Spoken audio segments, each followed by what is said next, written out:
of neutral line, and you're either below the neutral or you're above the neutral. And I think let's take a step back and think about this. Let's just be sensible here.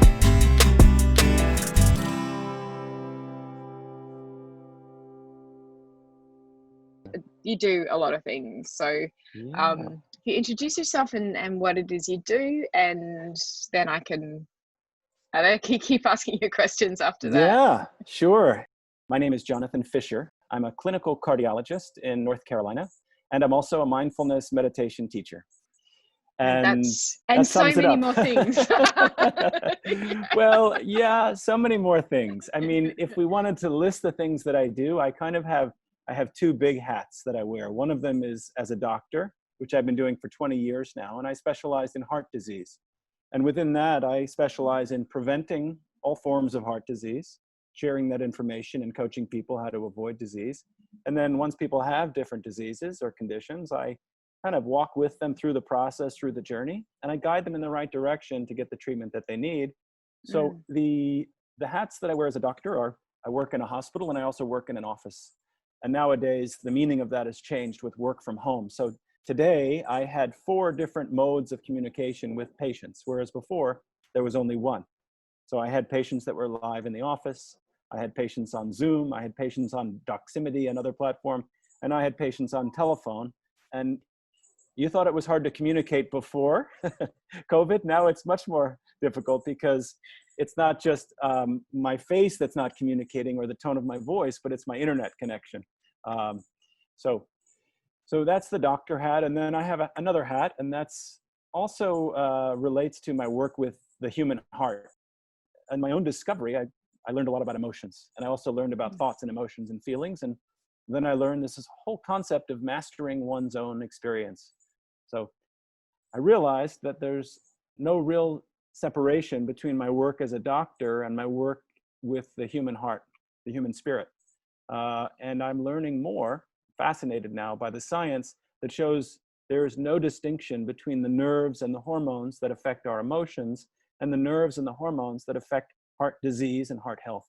And so that's kind of how I view myself in the world right now. That's my purpose right now, is to help people understand the connection between the two and to help really make a kinder world. You went into medicine with a completely different outlook, and this new approach to that connection between the brain and heart disease and the science behind the sorts of things that we would maybe know intuitively is really, really fascinating. Where did your worldview that influenced how you saw work start?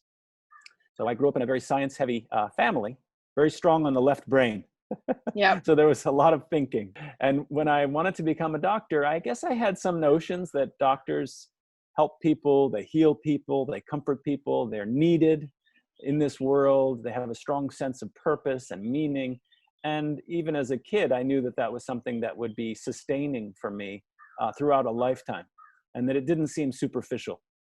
And I was always looking for some depth in what I was going to do. So your question was, when did that change?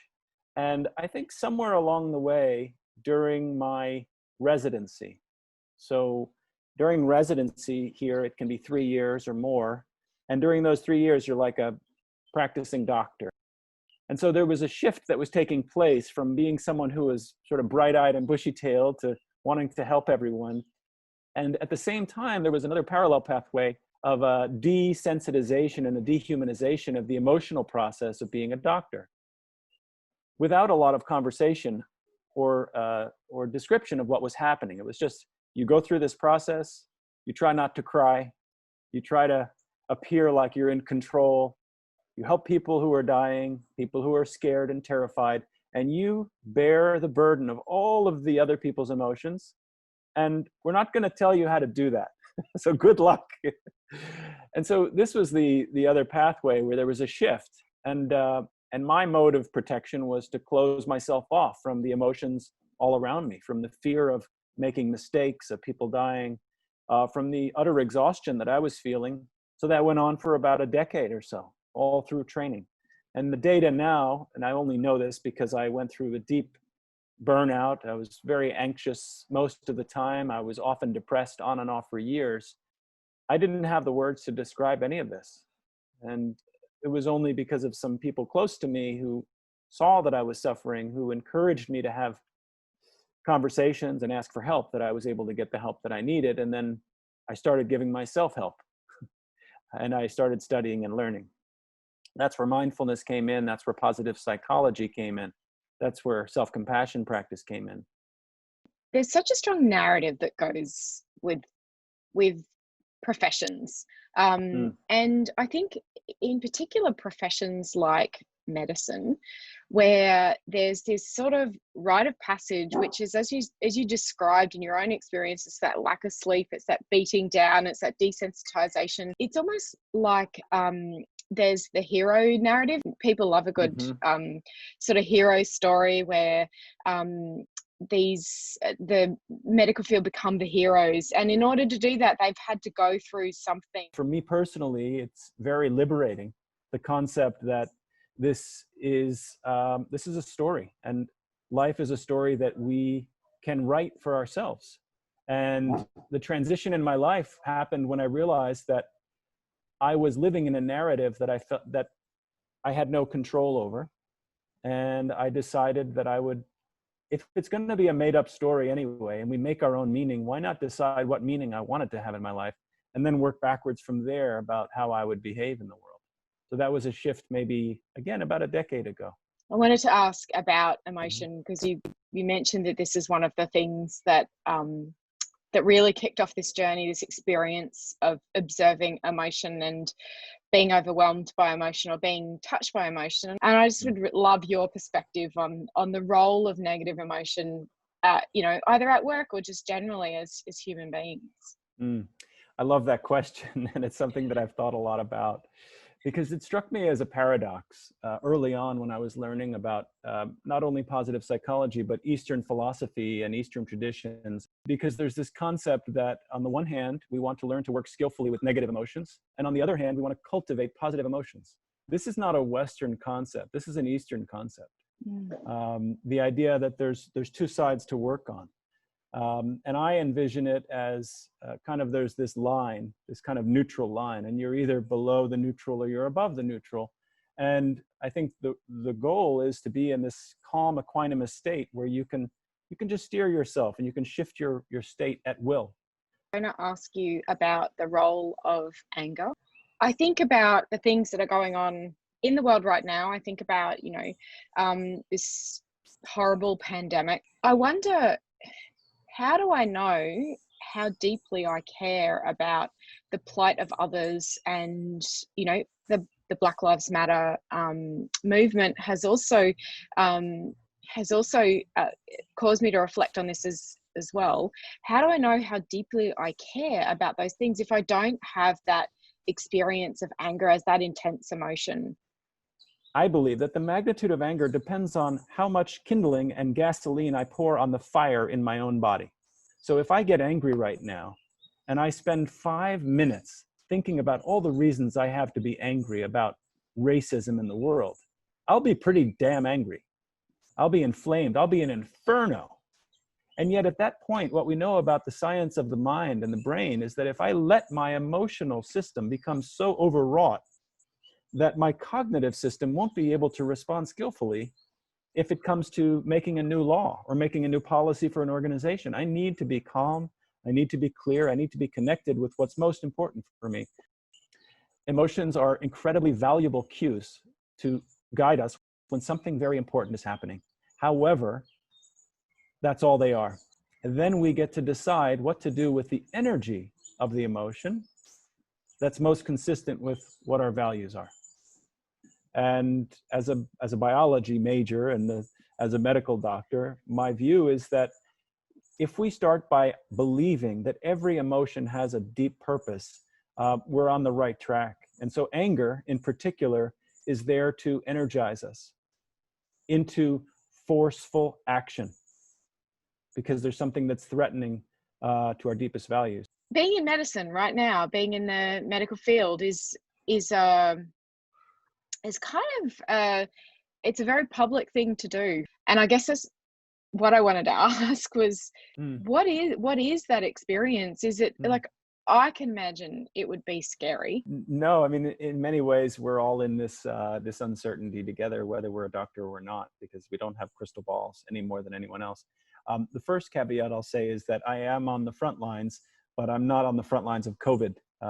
Yeah. I have been exposed to people who have been tested for COVID and questionable if they had it, but only a handful in my small community hospital. So when you see pictures of all the patients filling the hospitals in America and elsewhere in the world, my colleagues in New York are experiencing that in California, but that's not been my experience. Mm. However, I didn't know that that was going to be the case. It was one of these where all hands on deck, get ready. We're experiencing something we don't know what it's going to be like. And so about 2 weeks before the peak hit, I remember we were talking, I was asking the administration at the hospital, how many ventilators do we have?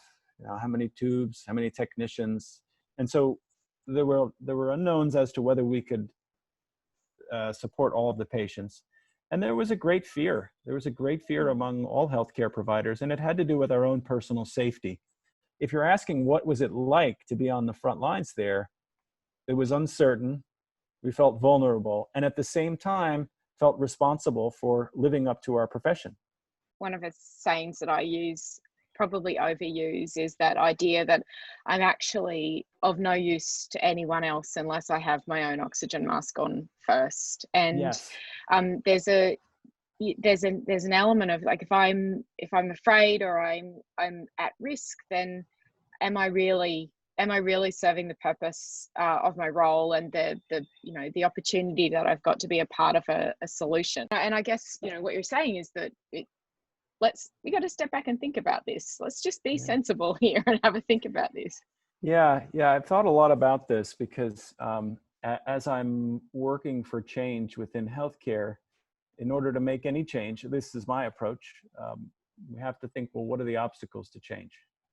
And one of the obstacles to change is there are fixed beliefs in organizations that we can become profitable if we get the most amount of work out of our employees. Mm. But the key factor that's been missing there, at least up until the burgeoning field of organizational psychology in the last 20 years, and positive organizational psychology really, is that we are humans. Yeah. That those doing the work are human beings and we are not machines.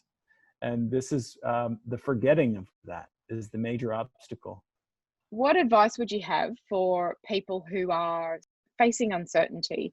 What's the process that you found yourself going through that you found most helpful to navigate that uncertainty, that fear, that ambiguity, that all of the things that make it difficult for us to be, fully functioning humans if we're not careful?